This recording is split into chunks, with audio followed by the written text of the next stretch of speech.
everyone to this session.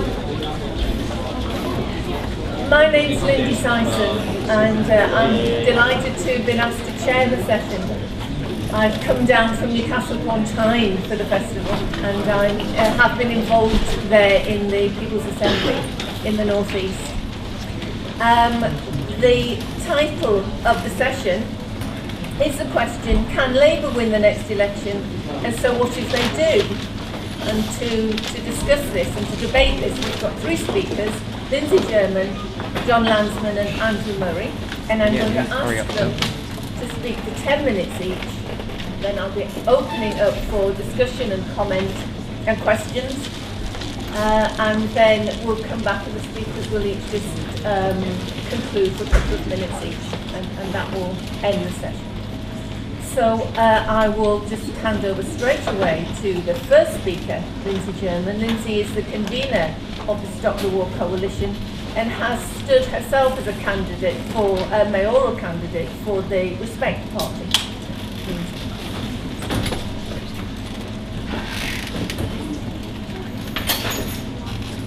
Thanks, Lindy. And what I want to do, I think that one of the great advantages of this session is that the title makes it very, very easy to structure your talk. So I want to talk about the two things, about whether Labour can win and whether it will make any difference if they do. And then I want to perhaps move on to a third point, which is what should we be doing anyway while we're waiting for the next election and regardless of what happens in the next election. So I'll try and do those three things. The first thing to say is I was absolutely astonished at the headlines that followed the local election results last week, because it was like they'd been written before the election took place, and maybe some of them were written before the election took place, because what they did was to say that the election results were a problem for Ed Miliband and not for David Cameron, who actually lost hundreds of seats in the local elections,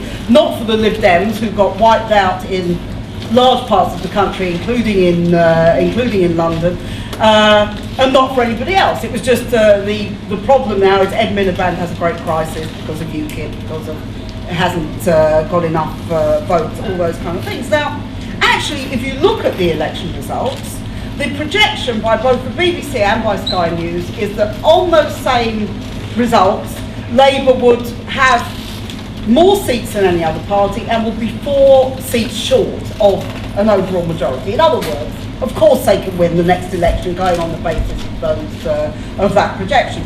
Secondly, there was a poll done that weekend, which said that if you look at the marginal seats which Labour has to win, as opposed to the ones that it already is fairly certain to win, then actually it will win by a substantial margin and have a majority in the next election. And the third thing that's worth saying is that in some parts of the country, Labour did remarkably well. If you look at London itself, Labour did remarkably well at the expense mainly of the Liberal Democrats, to a certain extent to the Tories as well, but at the expense of the Liberal Democrats. Now, anybody who remembers London politics, as I do, going back, getting on for 40 years now, will know that the Liberal Democrats built their base in local government and built their base in the local elections on the basis of challenging what were monolithic Labour councils in boroughs like Islington and Hackney and Southwark and those kind of places. It has to be said that at least some of the way that they built their base was by appealing to a certain level of racism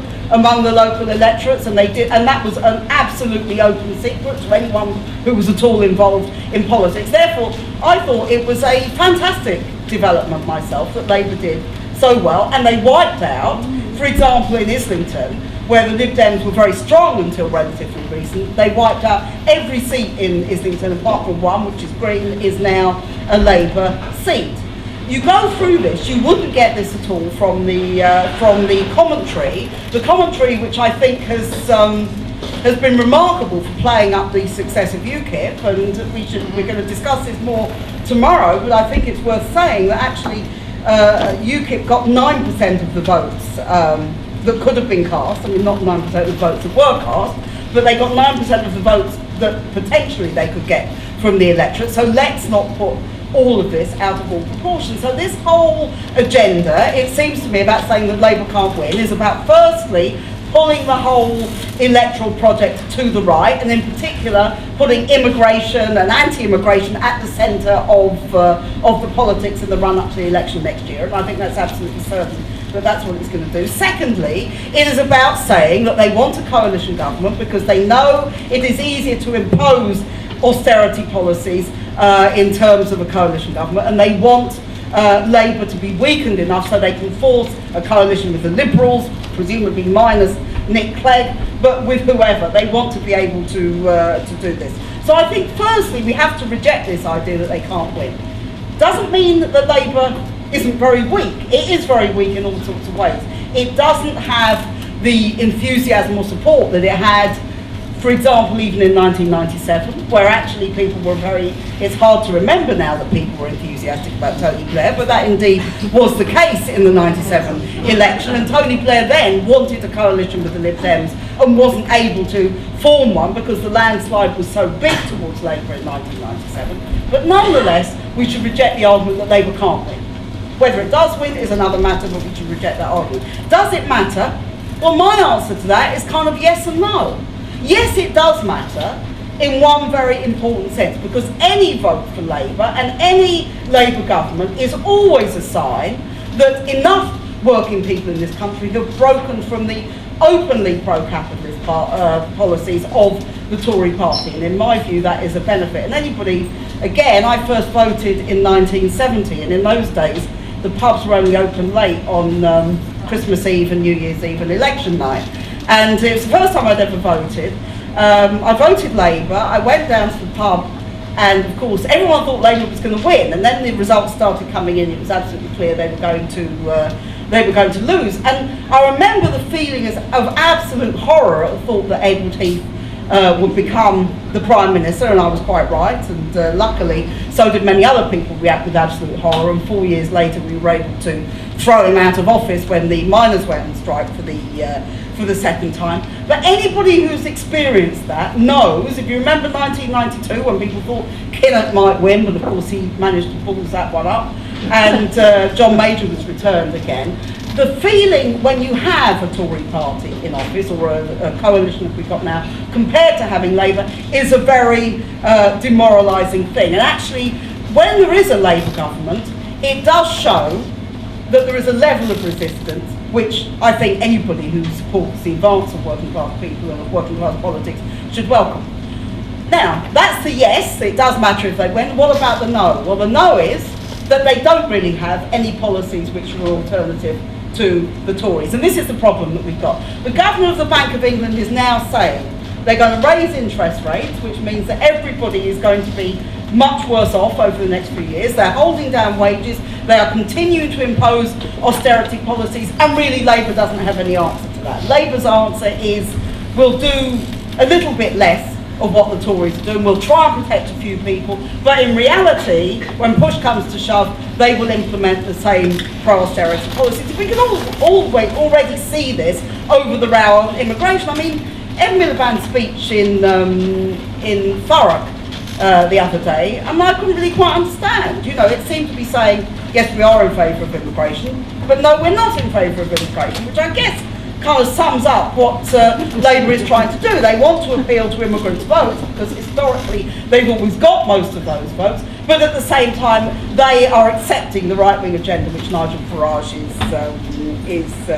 is setting out. And therefore, Labour is a pale apologist for the policies that the Tories implement in the most open kind of way. So it seems to me then we have to ask the question, well, what then? That we've had now, since 1945, every time Labour gets elected, it gets elected with less support. Every time it goes out of office, it goes out of office with many, many working people demoralised as a result of it. One of the things that we see with Labour government, particularly in the 70s and then more recently with Tony Blair, has been the rise of the extreme right and fascism as sections of the population demoralised by what Labour has failed to offer, look to a right-wing alternative. So there's all those questions. What else, therefore, can we really talk about doing? It seems to me there are two things that we can do.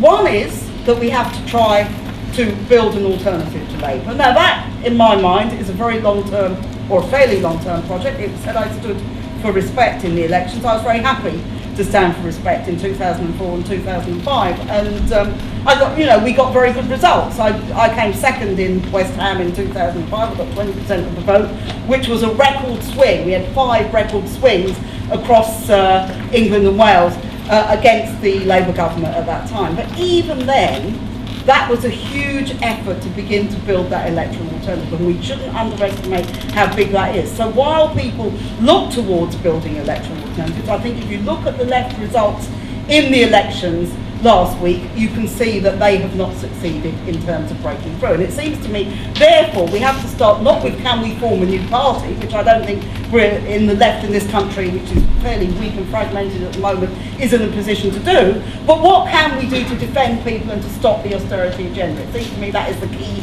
question that we've got to address. And when you look at it that way, I think we're in a much stronger position, because if you actually look historically at when things have changed, they haven't mainly changed as a result of a change of government. They've mainly changed as a result of people fighting and organising and struggling in order to change the world.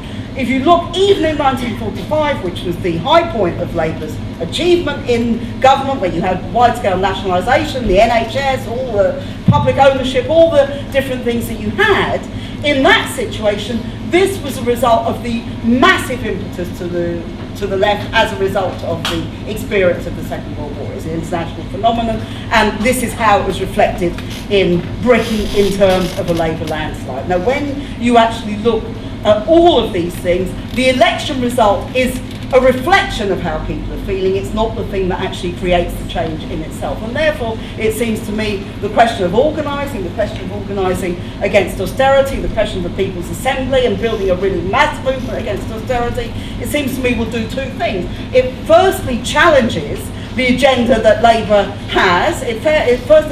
Not just that Labour has, that the Tories and the Lib Dems and Labour have. It says we're not going to put up with any austerity, we're not going to put up with anti-working class policies. We want a change in the whole way that working people are treated in this country. We want a change in terms of the level of inequality between the rich and poor, the share of the wealth that goes to the richest people in this society. We want a change in all those sorts of directions. Secondly, it seems to me that only out of a mass movement against austerity are we going to be able to lay the foundations of any kind of alternative organisation to Labour. That was what happened in the years after the mass strikes in the 1880s, which took place in London and elsewhere around the country, and it was out of that in the years after that the Labour Party was initially formed. On a much smaller level, respect was built out of a mass anti-war movement where people around the country were leaving Labour and were saying we're no longer prepared to vote Labour.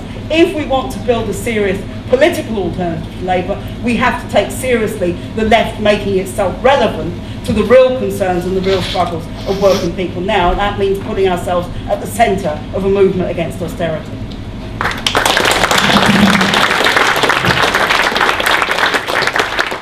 Thanks very much, Lindsay. I'd like to introduce now our second speaker, John Lansman. John is from the Campaign for Labour Democracy, and he's also the editor of Left Future's website. Thanks very much, Linda. There's a remarkable amount of common ground between Lindsay and me. She said a number of things I was going to say about how I think Labour can win. I'm not going to repeat the figures. I think it's fairly straightforward. The Lib Dems are clearly going to do badly against Labour. They did badly against Labour last week, and I think those results, plus the polls that Lindsay mentioned, mean they're going to do badly against Labour next year. And they might do slightly better against the Tories. I don't think that makes a great deal of difference. And they're going to do badly in Scotland, and in some cases they'll lose seats to the SNP there rather than Labour. But they're going to do badly. UKIP, as we've seen from some of the polls that Lindsay mentioned as well, is going to do well in vote numbers of votes terms. It may cause Labour a little bit of damage in some places, in Essex and East Kent and one or two others. I suspect not in Rotherham. in the end, although Labour's result in Rotherham last week was disastrous. But they're not going to get many seats. We have a two-party system, and if the Liberals are going to lose seats and UKIP aren't going to gain any, nobody else is going to gain any, with the possible exception of the SNP. So we have a two-party system. It's a two-horse race. It's quite simple in a first-past-the-post system. And it may well be that Labour and the Tories will both be in the mid-30s, but it's a contest between them. And in my view, Labour can win that contest. So the question is, what if they do? Will it make a difference? Now, I'm a member of the Labour Party. I think it will make a difference, but I don't think it's going to make a significant difference without a major fight from the Labour movement, from the anti-austerity movement, but also a fight within the Labour Party, in my view. Now, to some extent, are we going to win this battle? Is the battle within the Labour Party a fight worth having? I think that the answer to that touches on the perpetual argument between the Labour left and the revolutionary left, or people to the left of Labour.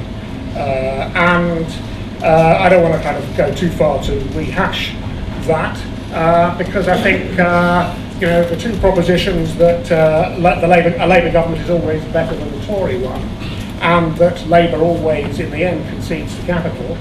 I think both of those are true. I think that I have common ground on that. But on the reform versus revolution position, I actually share Tony Benn's starting point, which I was reading a few weeks ago when Tony died, a speech he made at the debate of the decade, 30 years ago now, when he said, these are his words, "My starting point is a very simple one. It is that everyone here who called themselves socialists are part of the failure."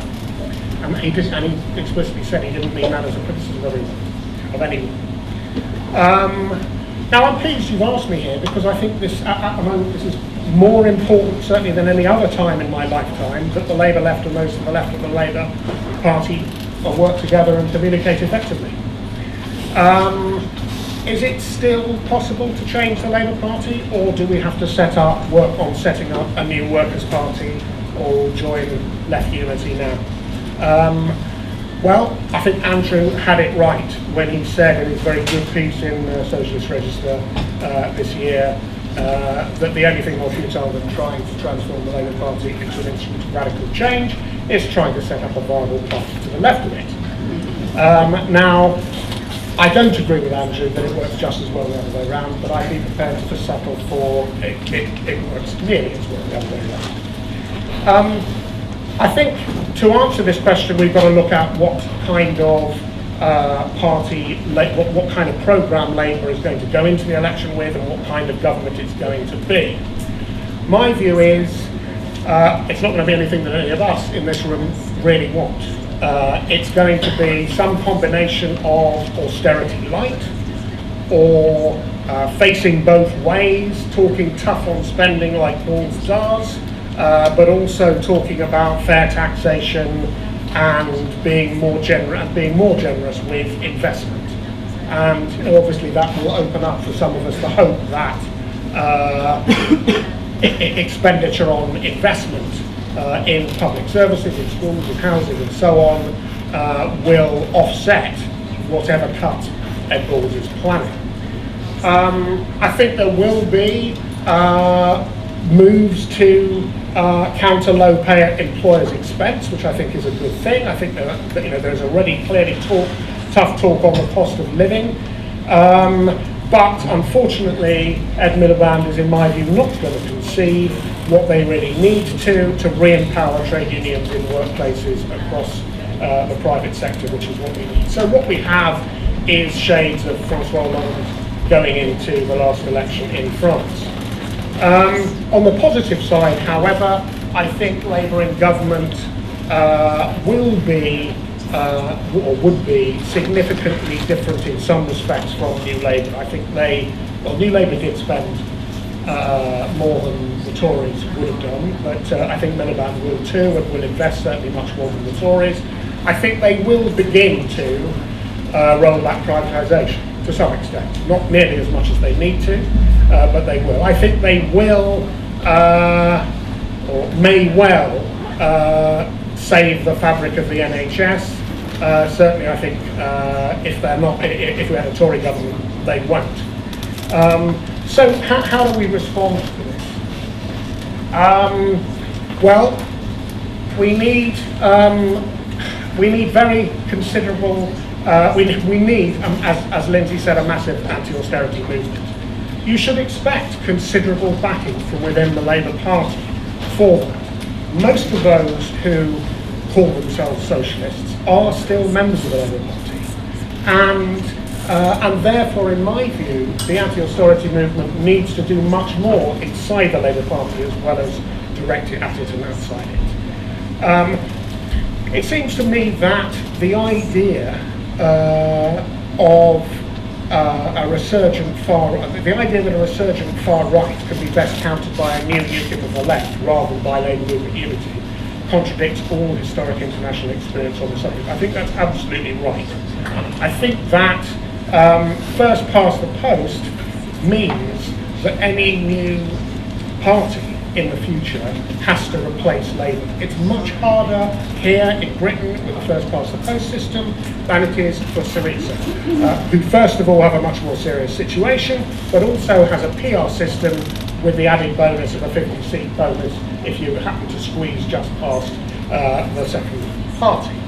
And so the best chance is, it seems to me, through united trade union action within the Labour Party, taking as much of the Labour mainstream and as many MPs with them, if we ever were to create a new party. That requires the right timing and the right strategy. Is this the right time? In my view, no. Certainly not in the run-up to an election where it looks like Labour is going to win, but nor immediately after an election if Labour does win. New Labour is not the force that it was. It's still a serious threat, but it is much weaker than it was, except in the parliamentary party. Miliband, for all his fault, has shifted the party back towards traditional social democracy. For those of us who are in the Labour Party, that we didn't leave in the Blair years. Some of us may have done. I didn't. I'm not going to leave now. This is the wrong time, it seems to me.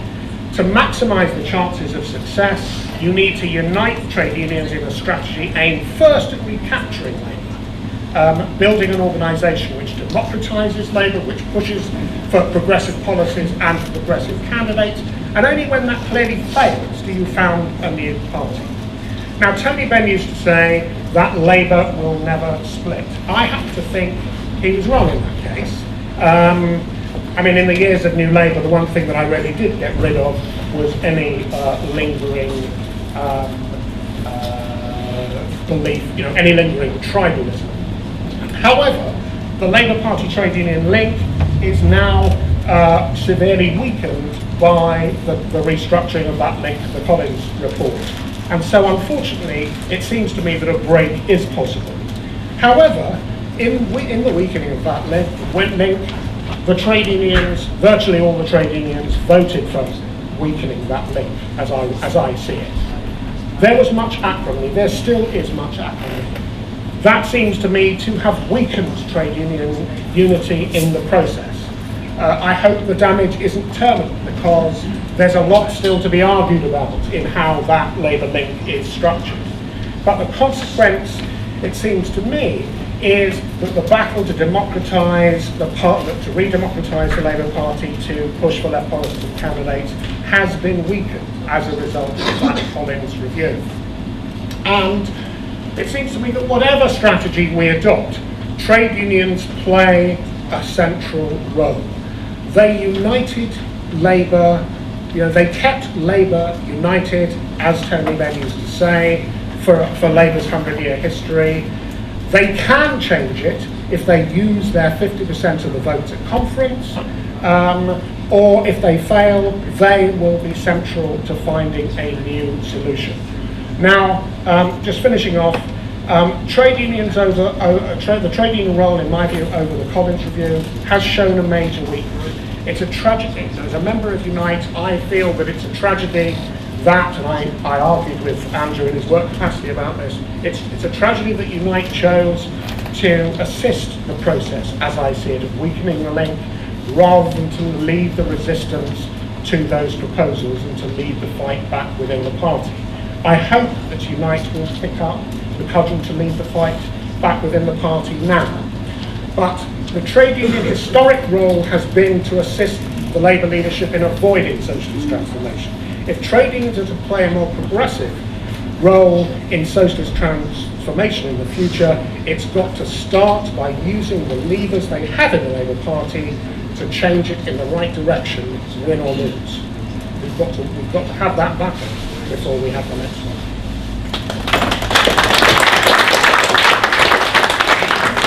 Thank you very much, John. The last speaker is Andrew Murray. Andrew is Chief of Staff of the Unite Union and he's the former chair of Stop the War.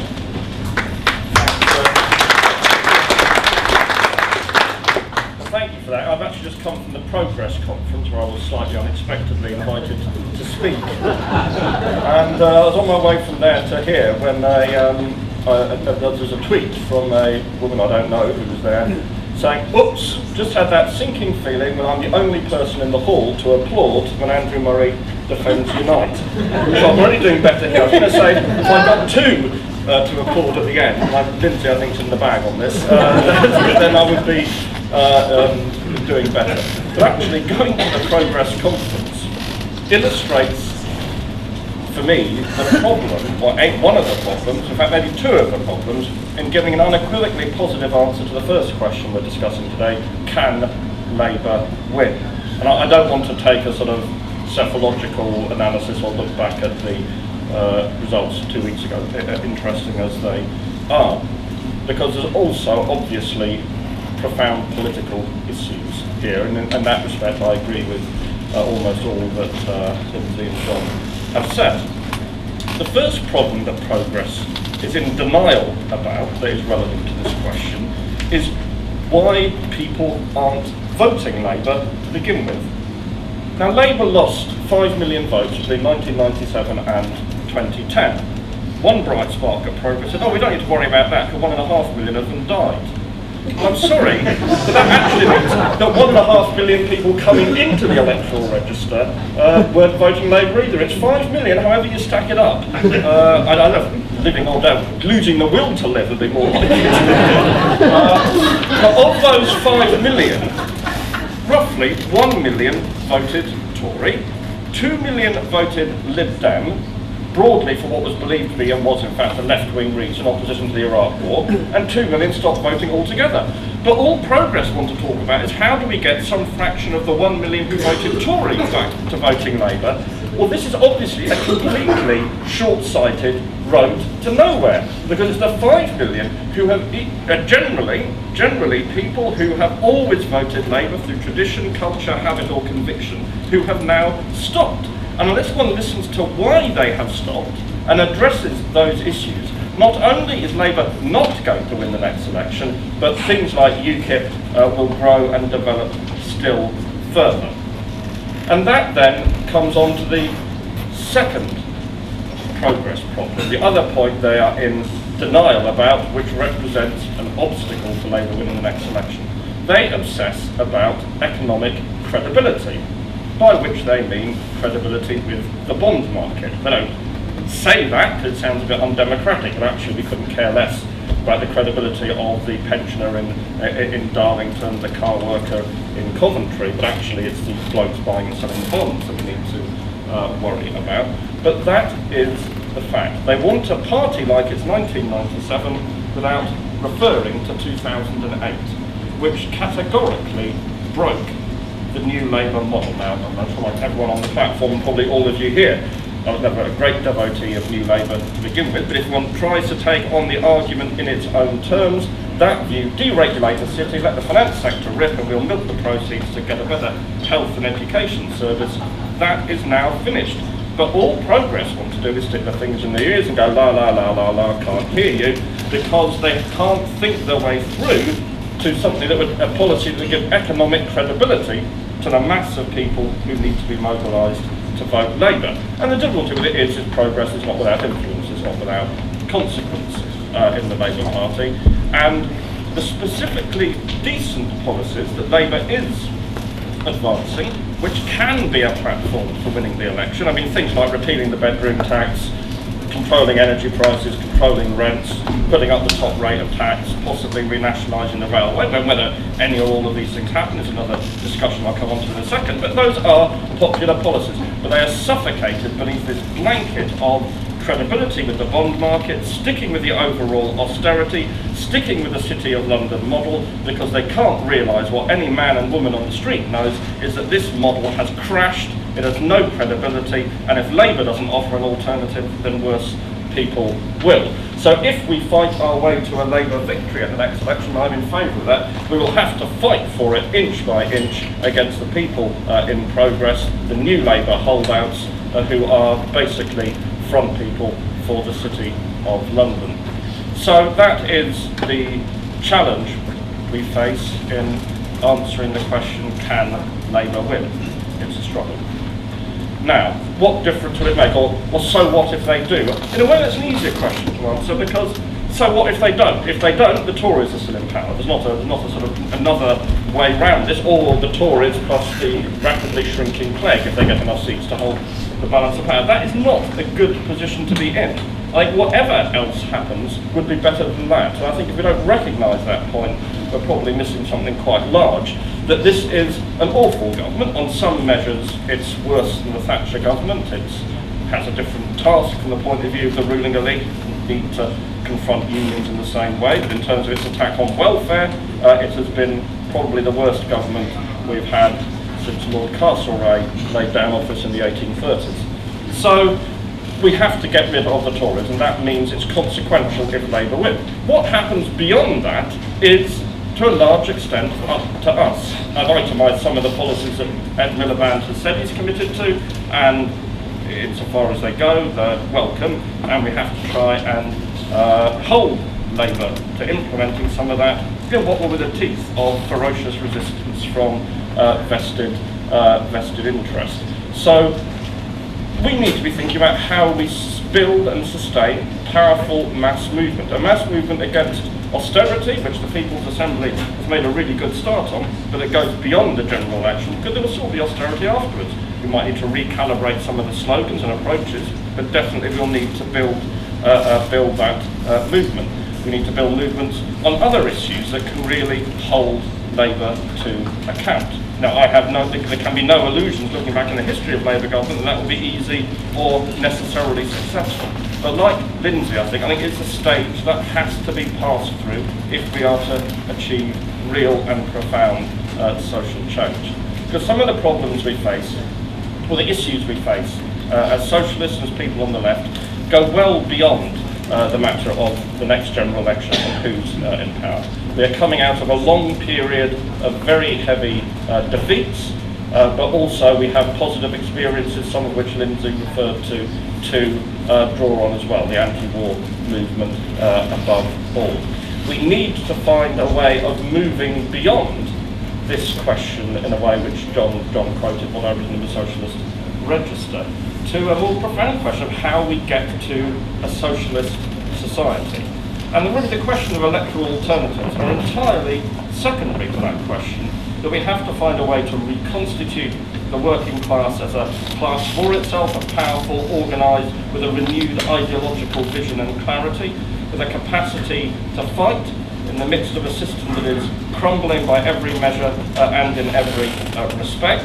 We have to address the issues of mobilising people so they believe to cut through perhaps the greatest weight on us, which is inertia, scepticism and disengagement born of the last 30 years or so of domination by the neoliberal elite, to get people taking charge of their own destiny again. And I fully respect but disagree with some of the points John made in conclusion about how, although I think probably in practice we'll end up fighting in very much the same way after 2015 as to how we move things forward. But in the end, the fact is, the bloc vote didn't stop Iraq being invaded. having 12 seats on the Labour National Executive didn't drag Gordon Brown away from the cloying embrace of the bankers. Both these things and more can only be achieved by a mass movement, aroused, purposeful, clear in its objectives and willing to fight. And whatever the outcome of the general election, that's what we'll need. Thank you.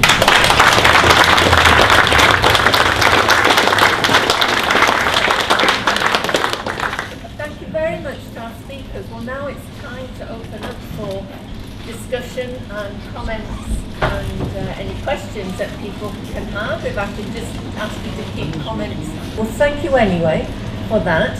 It just leaves us more time now that we can ask our panel to come back, because there were lots of issues there, lots of questions raised. So I'd like to start with Lindsay, if you would come back and sum up. Do you want me to sum up? Sorry, Are we're going to take more questions on. Are there any more questions? I'm not sure that anybody... Yes? Okay, well, let's take that now. Yeah.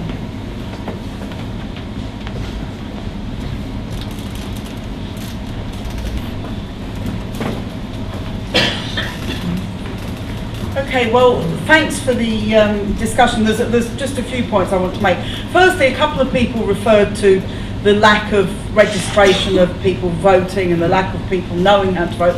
And I was absolutely astonished when I first stood for election how big a problem this is actually, and how many people come up to you on the day of the election or the day before and say, where can I vote? And they're not registered. And there's no serious attempt to involve those people or get them to vote. And indeed, there's no serious attempt why we couldn't have an electoral system where you could turn up on the day or the day before and vote, given we live in an electronic age. There's absolutely no reason why it has to be conducted in the way that it does. And I think this is a major thing which disenfranchises the poorest people. It started very badly with the poll tax, when many people didn't go on the electoral register because it would cost them a lot of money, and it's suited to a certain extent the Labour Party, but much more the Tories, to continue with this process. And any real democracy would be doing something about this, and they're not. And of course we see in the United States there's a much worse situation there, where the vast bulk of the poor, and certainly of black people, don't vote at all. The second point I wanted to make was about class consciousness in relation to the vote this time. Now, I think it clearly was, in London, was clearly related to some extent to UKIP, but I think more importantly, it's related to hatred of the government. I mean, I don't think, the Liberals got wiped out, and not just, I think in Manchester and in Liverpool, as well as in London, the Greens weren't the second party in London, but they were in some of the boroughs, and that was true in some of the other cities as well. Now, what I think that shows is, you can't sort of just call. Obviously, a Labour vote isn't just a kind of far left vote. There's lots of people who go and do it. Nonetheless, it does represent people saying we don't like the government. And therefore, in London, they took councils like Hammersmith and Fulham, which was a very important council for the Tories and very much connected to Cameron's project. And I think that was a very important thing. So I think it is, it is a sort of sense of consciousness that people just don't like.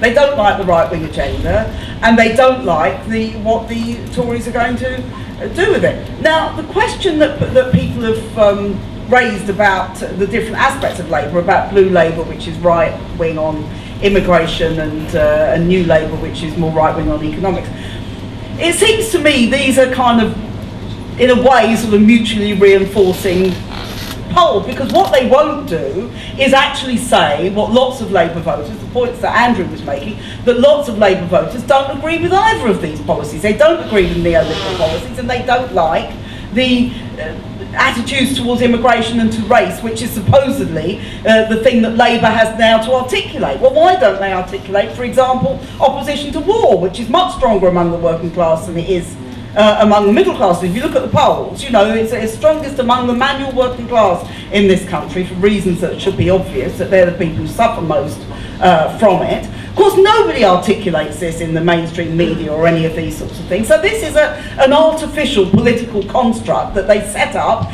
in order to say, well, okay, there's problems with New Labour, but this is an alternative, which in my view isn't an alternative at all. And again, as Andrew says, will not lead to electoral success, I think, but will lead to occupying the ground of the right wing, and then why not vote for a right-wing party? That's That's the thing. Now, the question then about the transformation of Labour and how you do transform Labour, you see, I think one of the things we have to understand with the UKIP vote, if you look in places like Rotherham, you have got a divided Labour Party anyway, and all sorts of problems with the former Labour MP and so on, who ended up in prison. But it isn't just that. If you actually look, and this is true of many Labour strongholds, there isn't the whole spectrum of politics standing in these wards. You've got, in some of those wards, you had Labour, UKIP and Independent.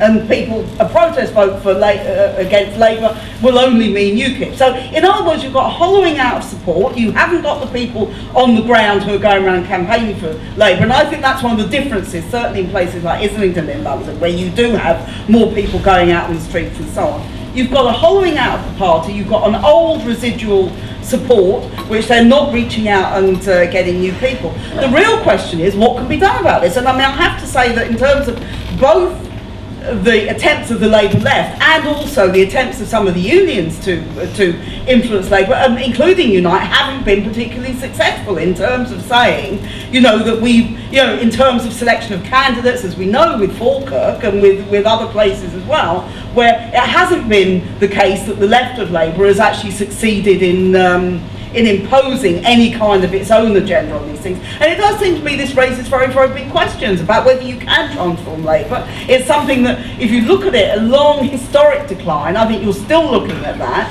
and therefore there can be, and in my opinion probably will be, a Labour government, but it is a Labour government which is increasingly weak, increasingly reliant on old support and not able to really break through from that. Of course, the scenario of Labour doesn't win the next election, I think all hell is going to break loose, both in terms of internal politics of the unions and the Labour Party, but also in terms of people thinking, well, what on earth are we going to have to do here? And in that situation, having a strong anti-austerity movement, having a strong anti-racist movement, having all these movements which say that we're not reliant on one particular party or another is very, very important to it. And that leads me to the final point, which is about the building of these things.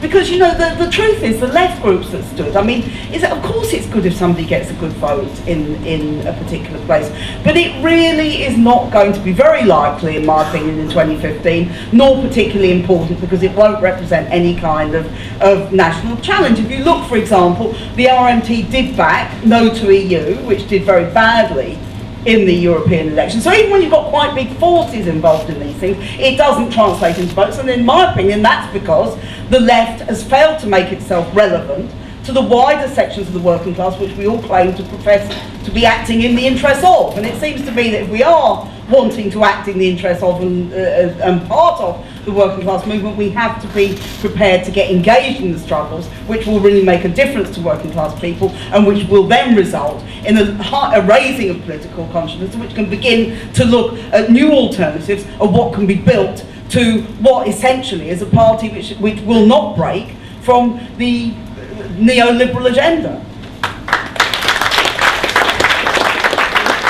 Thank you. I'll call on John now to sum up.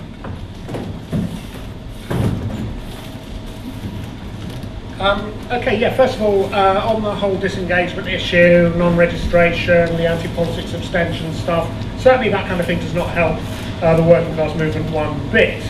I'm not so sure, however, to the comrade who talked about the absence of a left pole. Obviously other people are interested in talked about future electoral alternatives to left of Labour. I'm not sure, I don't quite get why you think this makes such a great difference. I mean, if you had a left party that did manage to get 10 or 15 MPs in Parliament, how is that actually going to change things? I actually agree with the comrade who says that a mass working class movement, or a mass movement, is far more important. Because actually, if you look back even in the New Labour years, you actually did have 12 or 15 decent socialist MPs in Parliament. They happened to be Labour MPs, but they were there. They've been eroded a little bit because New Labour ran the Labour Party for 20 years. Hopefully it'll be better after the next election. I think it will. But you did have them, and but it seems to me a mass movement that is, it has demonstrated that it is capable of injecting a little bit of backbone into 50 or 100 useless, soggy Labour MPs who finally managed to stick their heads above the parapet, and that's what I want to see happen. To Richard Alden, who said, picked up my point about Labour being better than the Tories, or a Labour government being better than the Tories, or should it have been to have a Labour government better than to have a Tory government? Well, there was another comrade who talked about elections, the importance of elections being in terms of measuring the state of opinion in the working class. Well, I actually think elections are more important in their own right. I do think that a Labour government is better actually than a Tory government. I do think that elections are a good thing in their own right. I do think that elections are important to provide consent, legitimacy, accountability, and so on. The comrade who talked about the fear within Labour of economic, of the bond markets, if you like. This obsession that progress has with economic competence. I see that as being, the result of 20 years of New Labour leaving us with a Labour Party that is more concerned about marketing than it is about ideology. If you've got politicians who actually don't have ideology, don't have fundamental socialist values, what do you expect? That's the answer to that. On the Labour Party in Scotland, I agree very much I agree with much of what the comrade said. Better Together has been a disaster for Labour in Scotland. I think the Labour movement in Scotland, the trade unions, including those affiliated to the Labour Party, all see that it's a disaster in Scotland. They're not happy with it.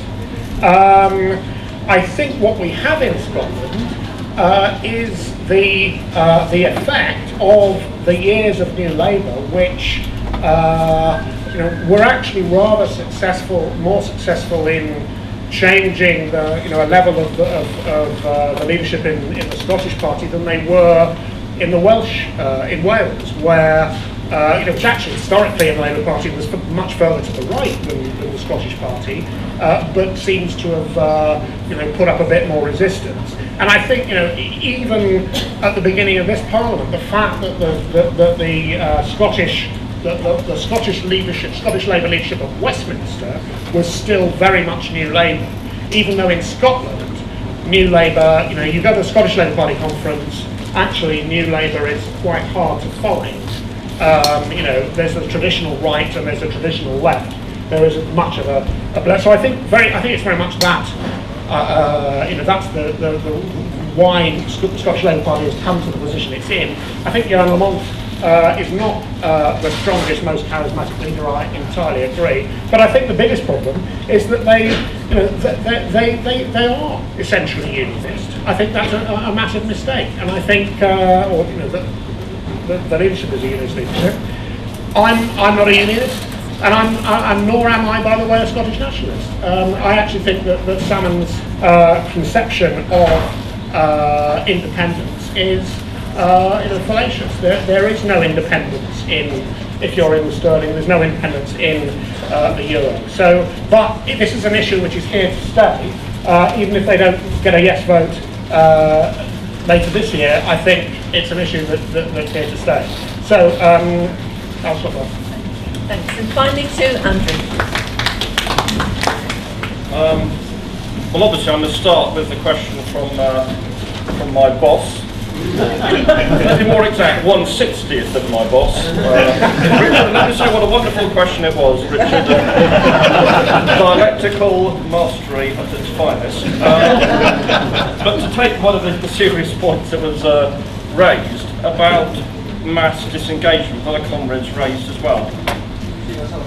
I know what is meant by that, and I agree with it insofar as one looks at the electoral result. But we have to be careful about maybe sort of fetishising this question of mass disengagement. People disengage from things they see no point in. And that doesn't actually mean politics, because all of us can remember 2 million people marching in London against the war in Iraq, and many hundreds of thousands on many occasions since. If it seems relevant, it seems important, the issue seizes them, people now are quite happy, willing, eager to participate. The disengagement is in the electoral area, it seems to me. There could be other examples, not as dramatic as Stop the War, of people getting involved in trying to change their lives. What we as the left have to try and do is find the means to do that, to find the doors that can open in getting people engaged in that struggle. And the anti-war movement was certainly one. Now, one that certainly isn't one is electoral alternatives to Labour at the moment. I mean, if you just look at these results, well, Lindsay mentioned no to EU. The result there was pathetic. Tusk, Labour might and main to get a lot of candidates who probably averaged about 100 votes each or something like that. I think Respect lost all its councillors. Socialist Labour parties almost disappeared. Now, we have to, at some point, start drawing a lesson. I mean, some of us here call ourselves scientific socialists, but really this is sort of tooth fairy socialism. If you carry on doing something, it's manifestly failed again and again and again. And the truth is, there will be an alternative to Labour, if at all, in my opinion, when a substantial body of the trade union movement wants to create one. And that is, I don't make a general universal point on that, I'm talking about the history and traditions of the movement in Britain, because any alternative worth the name has to be rooted in the working class. The left is not rooted in the working class, or at least entirely insufficiently in the working class. And if within the trade union movement, the trade unions will not be sufficient at all for such a project on their own, but I think that is where it would have to start from. A comrade raised a point about Blue Labour, which is an interesting point. There's one thing I think we should just nip in the bud before it runs too far. It's the idea that the Blairites are anti-racist, and that was being implied.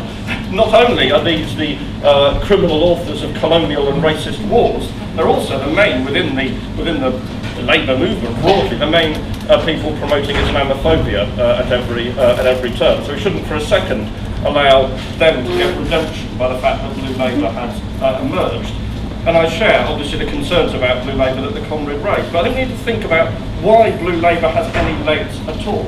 And I think it is this. It is because well within the living memory of millions of people in this country, working class people, there was a time in the 60s, into the 70s, 50s, where you could be pretty sure you were going to get a job, you could be pretty sure your children were going to get a job, you could be pretty sure you would have a home, that the council would provide a home, and that probably your housing conditions would improve, and that it felt like they were living in stable and secure communities.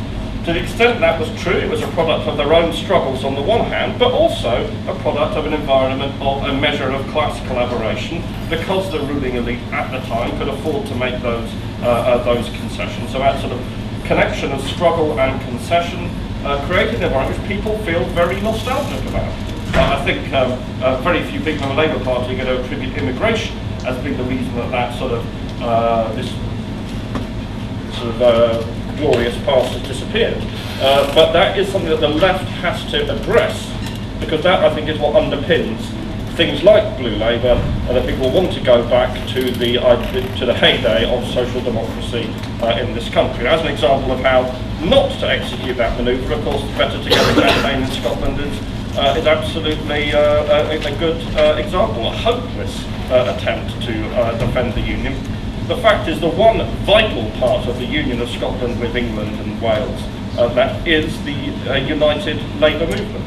That would be the only basis, and my union, Unite, has taken a neutral position on this question of independence. I'm not going to go off that here today, but that would be the only basis, and a sort of class collaboration with the Labour side are a bunch of numpties, and the other side are worse, frankly, is going nowhere. But it shows how tenacious these ideas of class collaboration are, even after the basis for them, which there was in the 50s and 60s, has massively eroded.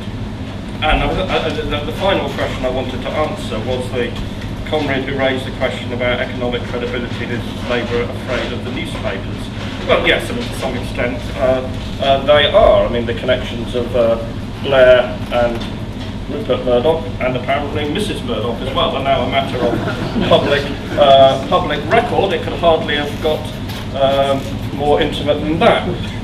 But I think there is a more serious underlying point, which is the incapacity of Labour to break with the assumptions of the elite as a whole, of which newspaper proprietors are only an example, and above all, the incapacity to break with the power of the City of London, which is now an enormous centre power of, within world capitalism as a whole. And I'll end on just a story. I met a senior member of the Shadow Cabinet a year or two ago, and had this discussion with him and said that he said Labour needed to go for growth. And I said, yeah, but could it be different growth to the growth we had in the last Labour government, which was completely driven by the city and turned out to be not growth at all. It was all just an accounting trick. So, I mean, Labour needed in the future to be more to take on the city interests. And after a bit of his toing and froing, he looked at me and said, well, do you know that what you're proposing isn't reversing the last 20 years of economic policy in this country, it's reversing the last 200 years? Well, yes, and that's why we need a mass movement, I think.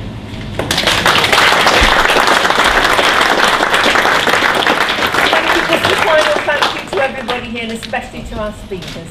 Thanks a lot.